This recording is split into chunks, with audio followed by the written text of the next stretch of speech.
Short note: Hazrat Muhammad, peace be upon him. Hazrat Muhammad, peace be upon him, is the last prophet of Allah. He was born in Makkah in the year 571 AD. He was known as Sadiq and Amin due to honesty and truthfulness. इसमें एक L है, double L by mistake हो गया था.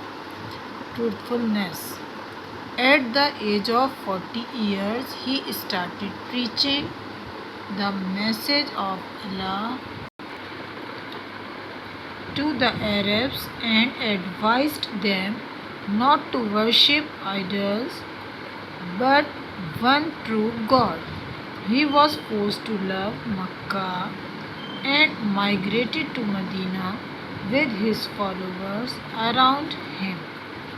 After few years, he conquered Makkah. He is the most beloved and last prophet of Allah.